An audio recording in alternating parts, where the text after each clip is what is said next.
The bells of the bandstand rang 6:30 under a December sky. There were still a few pumpkins on some doorsteps, but Christmas lights and fir garlands already ruled the town. The river breeze smelled of cinnamon coffee and chimney smoke. In the town hall's meeting room, damp coats, wool, pine. On the table, a folder of blueprints for the old mill, the festival program, and a small box with the blackened key. Miranda Hale walked in with her canvas tote bag and a dusting of invisible flour on one nail. 40 years old, curvy beauty with a classic film aura, warm skin, generous mouth, light hair pinned back with hair clips. She adjusted her cardigan as she sat, not because she was cold, but because that was the gesture she made whenever someone looked at her a little too closely. Easy, Baker. Present the idea and that's it, she told herself, sketching the smile that almost always works. The mill was born to feed people, she said. I propose a community bakehouse in the mornings, open batches, fair-priced bread, workshops for anyone who wants to learn. Let the smell of fresh bread be part of Christmas. And the rest of the year. A murmur of approval rippled across the room. Then Alvaro Palacios stood up, tall, athletic, sharp-jawed. A total heartthrob who looked like he carried his own lighting with him. He had that alert calmness of someone who learned to listen after an injury. When their eyes met, Miranda felt a pinch inside her. Of course! Out of all the men in town, I'd fancy the one who looks like a sports magazine cover. She lowered her gaze to the blueprint like someone rereading a recipe from memory. In the afternoons, Alvaro said, the mill can be a sports center, tutoring, youth football when it rains, hot snacks. The wheel won't turn, but the kids' energy will. I can take charge of organizing it. Two proposals collided like overlapping carols. No lyrics, just a hum. Miranda raised one eyebrow, letting her humor slip out. So, slow dough in the mornings, fast legs in the afternoons. Will the power outlet handle that much enthusiasm? If we coordinate, he replied, mornings for bread, afternoons for sports. The town wins. Soft laughter. At that moment, Walden, the German shepherd, stood up, nudged his snout under the folder of blueprints, and took it as if it were a trophy. Two kids burst out laughing. Someone clapped by accident. Walden! Alvaro called, already heading out. Sir, bring that back, please. Miranda said, laughing despite herself. Outside, the lights reflected on the water. Walden trotted to the covered bridge, decorated with pine cones and ribbons. He dropped the papers and planted a paw on them like an impartial referee. Miranda crouched at one end, Alvaro at the other. As her fingers brushed the damp edge, she felt her hands suddenly too visible. Don't look at his hands. Look at the blueprint. Walden, as if reading her mind, rested his head on her knee. Her breath settled.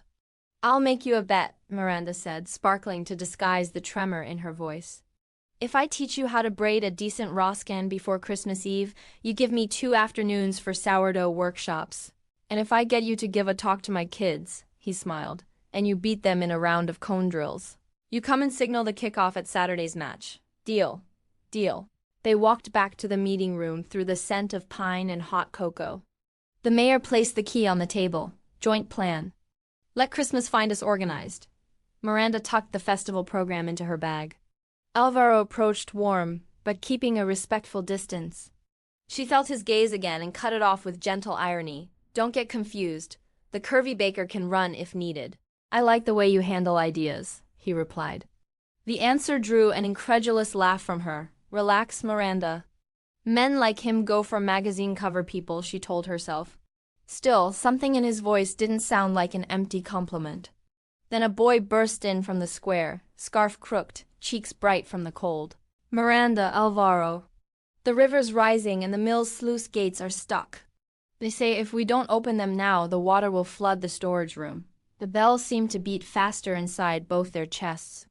They looked at each other, no longer two proposals in conflict, but two pairs of hands facing an emergency. The river, now subdued, ran beneath the covered bridge, as if it had just released a secret. Along the bank, branches glistened with moisture. The wood smelled of recent history and resin. Walden trotted with an old rope in his mouth, satisfied with his role in the night.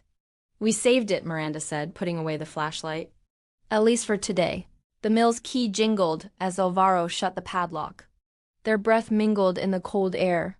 They stayed there listening to the echo of the water, like people waiting for an answer. "Thanks for coming so quickly," he said. "Thanks for pushing at the right angle," she replied, with that half-smile that lit up everything around her. Morning came with a scent of maple and firewood. Inside the mill, they set up a folding table, clipboards, rubber bands, a measuring tape. Miranda, her reddish hair pinned up with clips, wrote with a steady hand. Alvaro jotted down measurements and timings, practical and focused. Walden lay at their feet, guardian of a comfortable silence. "Mornings for baking, afternoons for sports," Miranda said. "If we get electricity, water, and permits, we can open before Christmas Eve." "I'll handle the permits," Alvaro said. "And the volunteers?" Footsteps sounded on the walkway. "I brought gloves and new zip ties," announced Evan Hale, stepping in naturally. He set down a clipboard with elastics and markers. "In case you need them." "Thanks, Evan," Alvaro replied, concise and cordial with his employee. "We'll look at the field equipment tomorrow." "Perfect." "I'm off, Zoe's up early," Evan said, waving before leaving. The silence that followed didn't weigh on them. Miranda took a long breath. He had looked at her a touch too long all night. "Come on, Hale. He's probably looking at the blueprint." "Not at you," she told herself, though something warm inside her was throwing a tiny party. Walden, as if reading her mind, rested his snout on her knee, and she scratched between his ears until her breathing settled. "Alvaro, Evan and I haven't lived together for 5 years, she finally said. "He's been with Zoe for 3. There's nothing between us anymore, except tired friendship and paperwork we'll sign at the beginning of the year. All we kept were the health insurance and habit," he nodded slowly. "Aries, no beating around the bush." "Then let me be clear. I'm attracted to you. I want to invite you to dinner. Not because of the mill. Not because of the plan. Because of you," Miranda blinked, as if someone had swapped her script. "Is this being said to me? Okay, maybe I fell into a telenovela and didn't notice. And if it's a joke, at least I get dinner out of it," she thought, the smile forming before her reply. Her gaze held his clean Sagittarian. "I want the same," she said. "That's why I explained my situation. I wanted to make it clear that even though I'm still married to your employee, I'm, in practice, a free woman. Let's go on a date." Gently. Alvaro stepped closer. His coat brushed Miranda's sleeve. Hands found fabric. Breaths found the same rhythm. They kissed, a passionate, clear kiss that said, yes, without asking permission from words. "Dear God, Hale, if this is a dream, I want my ticket refunded," she thought, laughing inwardly as her fingers traced the line of his jaw. He gently squeezed Miranda's elbow, desire and restraint, well carried. It parted just slightly, sharing low smiles. "Tonight, 8 o'clock, at the cafe on the corner," he proposed. "I'll be there," she replied. Walden appeared with a glove as if applauding without hands. They laughed, and then Alvaro's phone vibrated on the table. He glanced at the screen. His smile froze halfway. "It's my daughter," he murmured, answering. "Hi, sweetheart, everything okay?" A young, cheerful voice bounced around inside the mill. Alvaro straightened. "With your mom? Coming to spend Christmas here?" Miranda held his gaze, calm. He listened a moment longer, and his tone softened. "Of course. That makes me happy." "I'll be waiting." He hung up. The dawn seemed to pause between them. "News?" Miranda asked.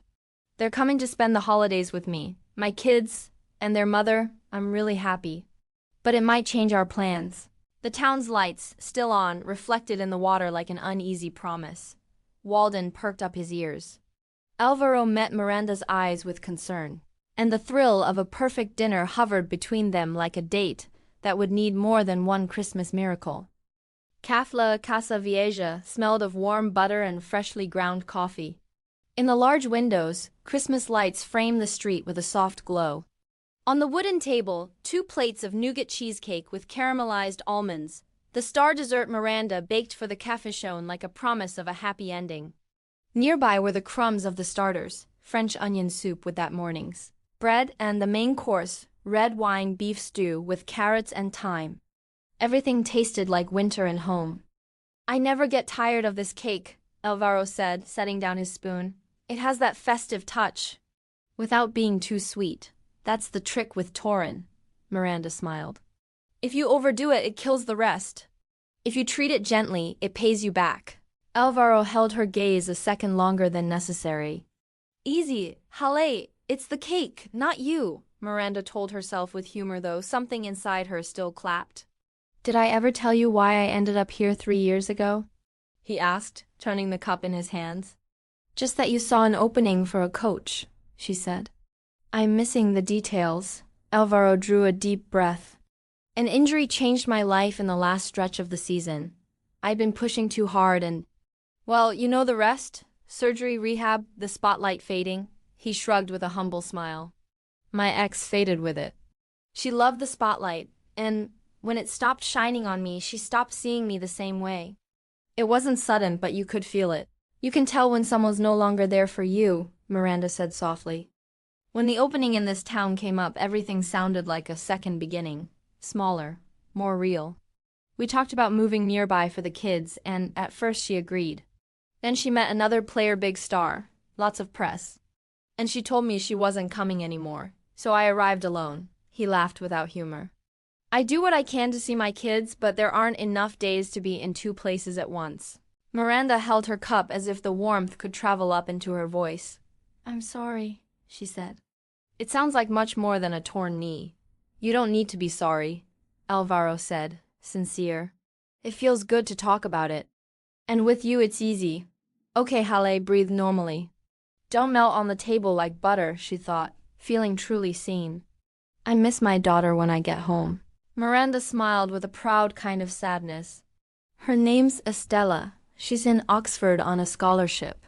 She's been bright since the moment she started putting letters together. Her face lit up. I'm incredibly proud of her, but I've spent a year missing her. We see each other at Christmas and in the summer. The house feels like a library. And sometimes I catch myself talking to the baking trays. Alvaro laughed softly, conspiratorial. So you're the kind who bakes conversation, and the kind who listens well, she shot back, playful. They lingered over the cheesecake like it was a lantern between them. Every breath you take by the police played at a low, warm volume that wrapped around them. Miranda, Alvaro said, leaning in slightly, I'm glad we're here, and if this is the beginning, I want to take care of it. So do I, she replied. Just like in the movies, Hale. Except here you're the 48-year-old curvy baker, and he's the coach with the billboard smile, she thought, barely containing her grin. Miranda cleared her throat, brave. Tomorrow I've got a quiet afternoon. If you'd like, I can cook dinner at my place. Nothing fancy, fresh bread, something in the oven and… Yes, more cheesecake if the stars align. Alvaro smiled, delighted. I'd love that. Tomorrow, same time. His phone vibrated on the table. Alvaro looked at it.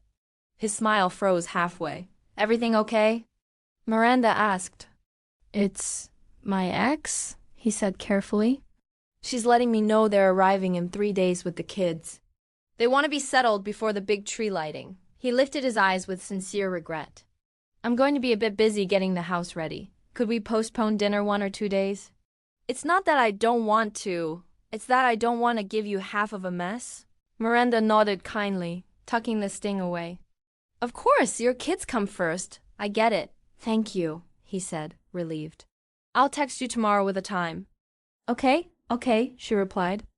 Alvaro paid the check with an easy gesture, and the waiter carried the plates away. On their tongues lingered the sweet trace of Torin, and on the chair the small hollow he left as he stepped closer, just 1 step like a promise. Good night, Miranda. Good night, Alvaro. He stepped into the cold air. The bell on the door chimed softly and left her with its echo.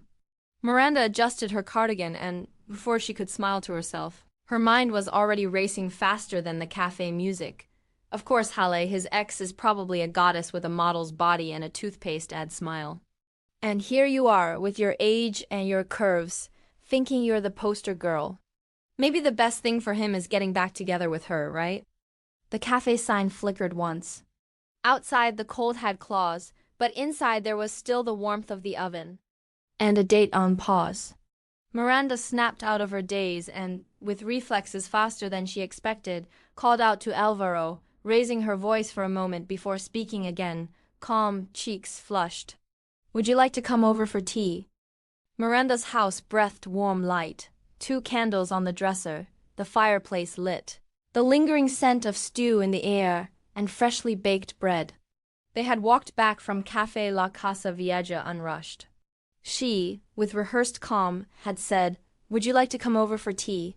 while inside her intention was clear. She knew that, with Alvaro's family arriving in a few days, this might be their only bubble of intimacy for a while. While Alvaro parked, Miranda smoothed the tablecloth, straightened a vase filled with fir sprigs, and took off her cardigan to hang it on the entryway hook, as if that could steady her heart. "Easy, Hale. You've been clear. If it doesn't work out, that's fine too." The doorbell rang. Alvaro brought cold in his coat and warmth in his eyes. "Is the tea still on?" he asked, with a low smile. "And the plan, to be honest," she replied, letting him in.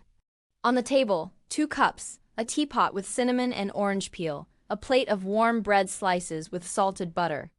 They spoke little jokes about the cafe's music, 3 sentences about Saturday's training. Miranda drew a deep breath.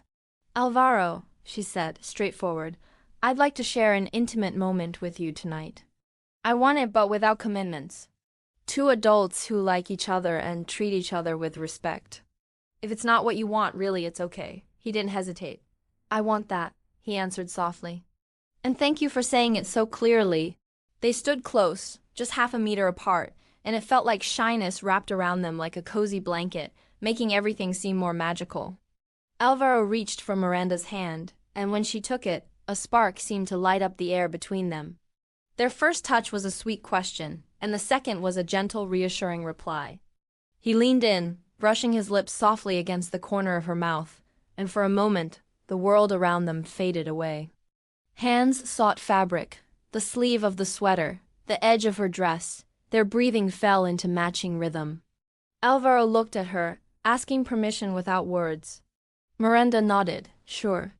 He traced her neckline with the tip of his fingers, slid calmly down her shoulder. He unfastened the first button and waited. She smiled, undid the second.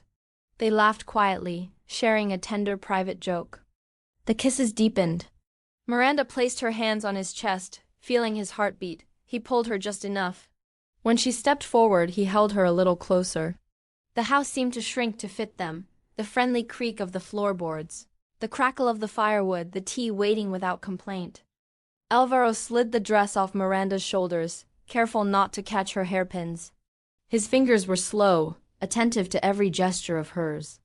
Miranda's answered, curious, mapping this new geography with a confidence born from trust. When he lifted her slightly by the waist to draw her nearer, Miranda let out a soft laugh that she silenced with another kiss. The fireplace still crackled when they finally surrendered. Exhausted from passion, the duvet like a cloud, the room smelling of clean skin and orange tea. Alvaro slept on his side, arm over the pillow, his face at peace. Miranda, propped up on one elbow, watched him with a tenderness too big for her chest. Am I falling in love? The thought arrived without sound and left her frozen. Behind it came the tug of fear. In 3 days, Alvaro's kids and ex would arrive. The house he needed to prepare, the town watching. Plans postponed. What if this all dissolves when they get here? She bit her lip, half laugh, half defense. Brilliant, Hale. You like the coach with the billboard smile.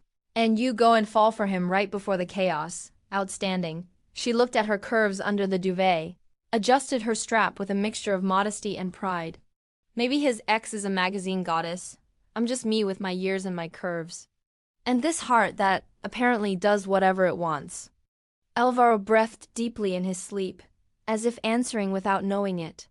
Miranda brushed a lock of hair from his forehead and let her hand rest there a second longer than necessary. Well, whatever happens, no one can take this moment from me. The fire popped. The clock marked and unmarked the silence. Miranda closed her eyes for a moment, rested her forehead on his shoulder, and let the exhaustion lull the rest of the questions, those that would have to wait until morning. The square smelled of chestnuts and chocolate. Lights climbed the giant fir like a ladder of stars, and the choir's murmur wrapped around the people bundled up in scarves and hats, Miranda arrived with her hands tucked into her cardigan pockets and a ready smile until she saw them. Alvaro was standing near his son and daughter, Nicole and Tommy, and his ex-wife a half-step behind, standing with the easy confidence of someone who assumed the whole scene belonged to her. Walden, at the kids' feet, wagged his tail in perfect rhythm. Very good, Hale. A tree, carols, and your brain shooting a disaster movie. Alvaro spotted her in the crowd. He read the expression on Miranda's face, that blend of cordiality and distance, and approached her carefully. "Can we talk for a minute?" he asked. Low, they stepped aside toward the edge of the bandstand, where the red and green lights painted shadows across their coats. "What you saw doesn't change anything," Alvaro said, direct. "I'm not getting back with her. These days away from you made everything clear for me. What I do want is you. The rest is noise and spotlights. I don't live there anymore." Miranda let out the breath she didn't know she was holding. "Sorry. I saw the whole picture and thought, the ex who looks like a magazine cover, you with your kids, and me with my curves and my imagination getting ahead of itself." "I like you," he replied without hesitation. "Your curves, your laugh, your bread, and I'll make that clear wherever I have to." Footsteps behind them. His ex approached with a rehearsed smile. "Alvaro, there, about to start the lights. Come," she said, as if pointing toward something she assumed was hers. He held Miranda's gaze for a second, then spoke to his ex off to the side, private, low-voiced, firm. "Thank you for bringing the kids. We're not getting back together. I respect you as the mother of my children, and I want them to be well. But my life isn't with you. We agreed to be a team for them. Let's keep it that way." She frowned in disbelief, half reproach, half habit of being accommodated. Alvaro didn't take the bait. He returned to Miranda. In the center, the mayor raised his voice for the countdown.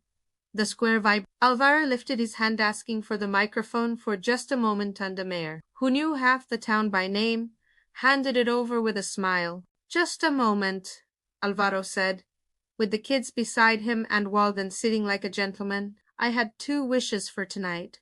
That my children see me happy, and that San Olmo knows I found home here.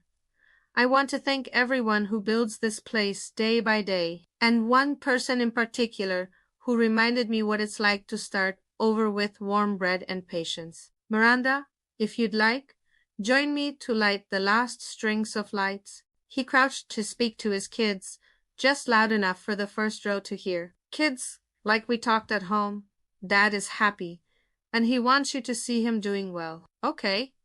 Is she the one who makes the pastries?"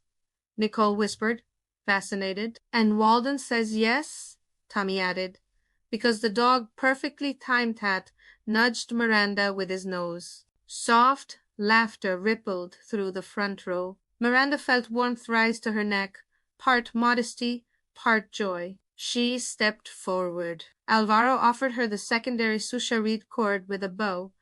"On 3, he said, looking only at her. "On 3, Miranda repeated.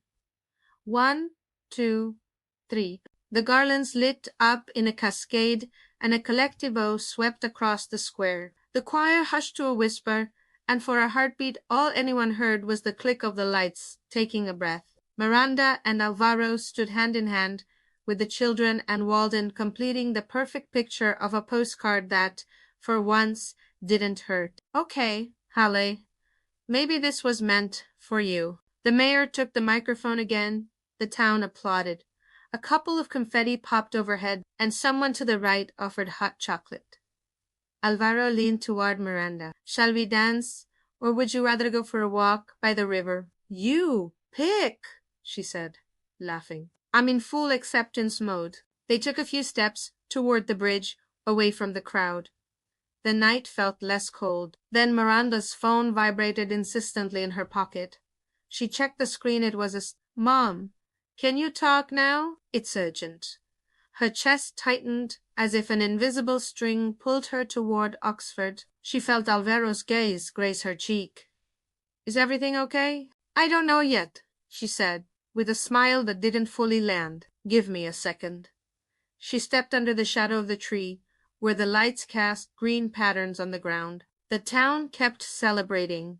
Walden, content, lay beside the kids, who stared at the star at the top as if it were a secret. Miranda tapped accept and brought the phone to her ear. "Estella, sweetheart, tell me." Her daughter's voice came through, clear, brief, with that slight tremor that signals big decisions. And suddenly, the night was no longer just lights. The morning smelled of flour and damp wood.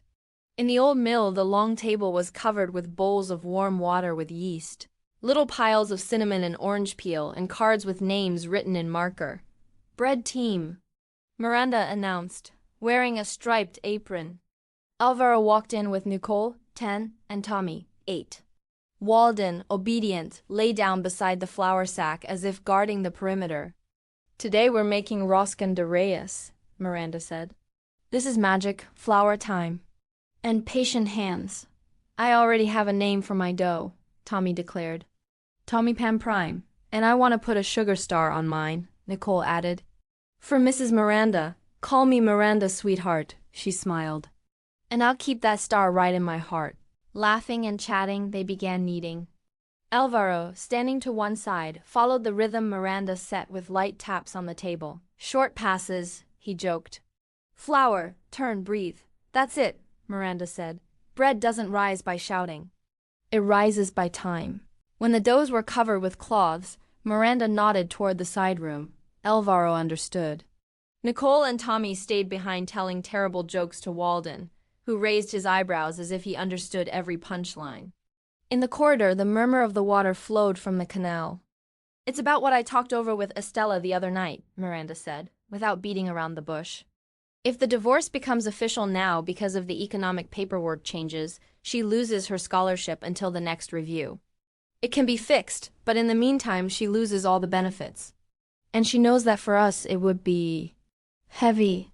Alvaro listened all the way through, without interrupting. "Okay," he said at last. "First, you're not alone. Second, I'm in no rush about the divorce. I don't care what people think. If you need to postpone it, we postpone it. We stay exactly the same." Miranda let out some of the air inside her. "I don't want this to complicate your life." "My life gets better if it gives you peace," he replied, Aries direct but gentle. "It reassures me to know we agree." "I'm not going to ask you to marry me tomorrow," she added with a half-smile. "Though you tempt me," she laughed softly. "There's more," Alvaro continued. "I collaborate with a foundation that supports talented kids. We can bridge the expenses, temporary scholarship assistance, or a low-interest loan in Estella's name until the university resolves things. I'll make the calls today," Miranda blinked, moved by that exact blend of practicality and affection. "Thank you," she said. "I want Estella to see that there is a way through. We'll talk to her in 3 days when she arrives." A burst of laughter interrupted them. Tommy had made a huge hole in his roscón, and now it looked like a life preserver. "It's unstoppable," he proclaimed. "Unstoppable until it rises," Miranda laughed. "Come on, washed hands, and let's paint the lucky bean." They returned to the table. Nicole placed her sugar star in the center of the dough. Walden ceremonially rested his snout on the edge and received a dusting of cinnamon on his nose. "Team photo," Alvaro suggested. A quick click, flour on cheeks, stifled giggles, Walden looking seriously at the camera. The trays went into the oven. The mill filled with sweet steam. While they waited, Nicole and Tommy painted labels to give the roscóns to grandparents, neighbors, and anyone who's sad today. The roscóns came out golden. The air tasted of orange peel and orange blossom water. They handed out slices. Nicole saved a piece for Mom, Tommy another for when we're hungry at midnight. Walden, diplomatic, waited for his authorized crumb. When the kids sat down to decorate boxes, Miranda and Alvaro found themselves once again off to the side, between trays. "Alvaro, thank you for all this," she said.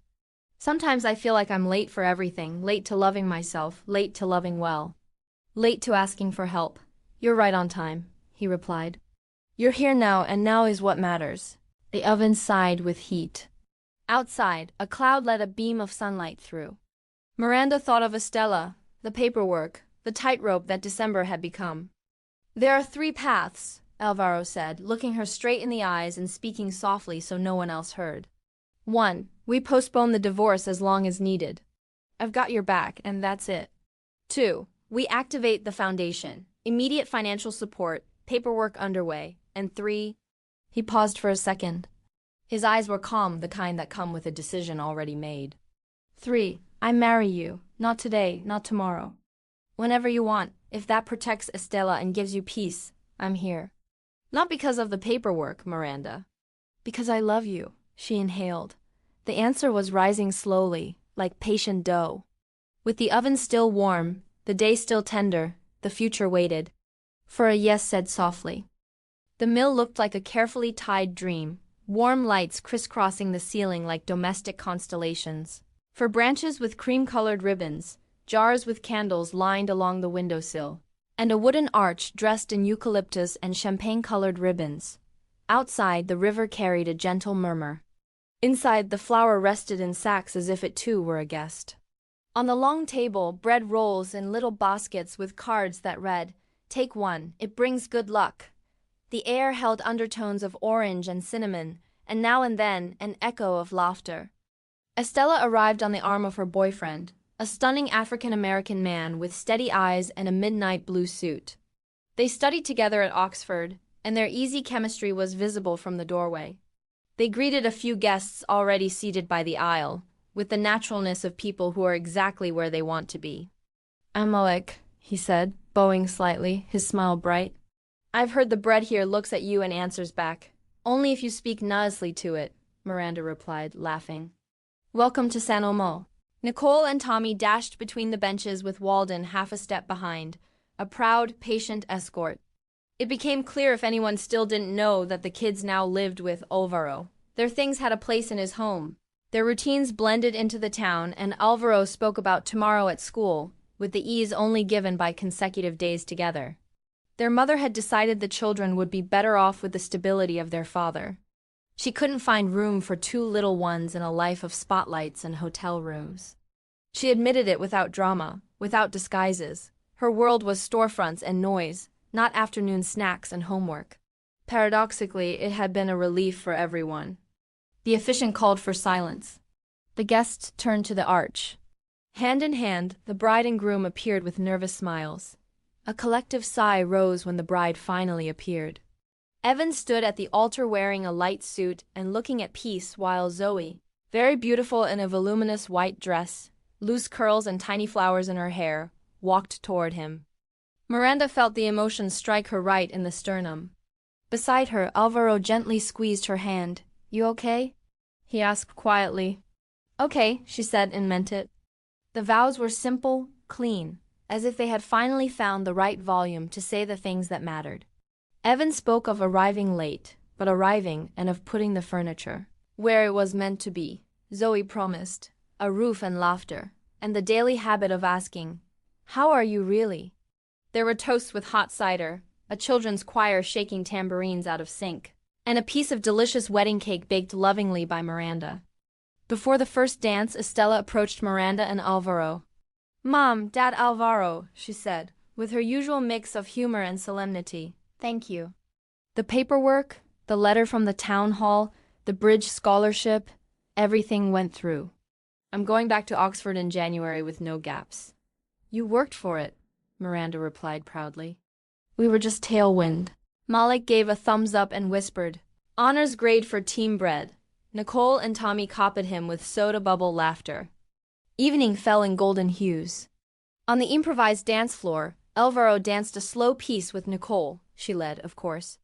Tommy attempted an improbable spin that almost earned a standing ovation. Walden lay where the sun found a patch of wood, halfway between waking and napping. Miranda walked among the tables, fingertips brushing chairbacks, her heart full of that rare calm that appears when everything finally seems to be in its place. After the banquet catered straight from the Café La Casa Vieja kitchen, warm salad and a wink of Torin cheesecake to close the circle, the murmur softened as if the mill itself were breathing. Alvaro approached Miranda by the large window, where the night acted like a mirror and their reflection looked as if it had begun long ago. The lights behind them looked like obedient stars. Do you have room for one more step? He asked softly. Miranda smiled, alert and happy at the same time. That depends on the step. Alvaro didn't raise his voice. He didn't need to. They had already walked the inner road. The last time I asked you something too soon, he said. You gave me time and I understood. Today I'm not asking because of paperwork or scholarships or shortcuts. I'm asking because of us. Because I love you, because with Nicole and Tommy we're good as we are.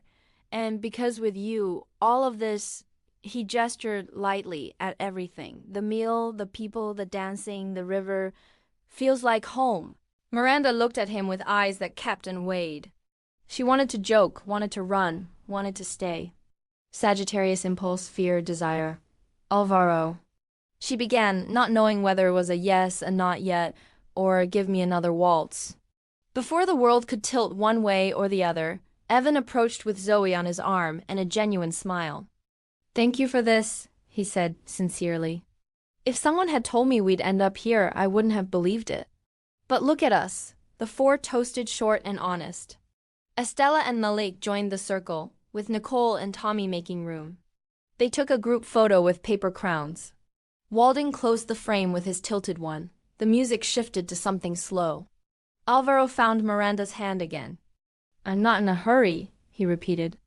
I'll feel the same whether the yes comes in March or next winter. But I'm asking you again here, in front of our people, because I want you to know. The answer formed in Miranda's mouth like dough that has already risen, ready for the oven. She took a breath. Yes, of course I'll marry you. And then, the ending that had been waiting for its moment, the one that sometimes arrives later, when everything finally makes sense, came through the door like the smell of bread cooling. And if you enjoyed this story, subscribe and go watch another one.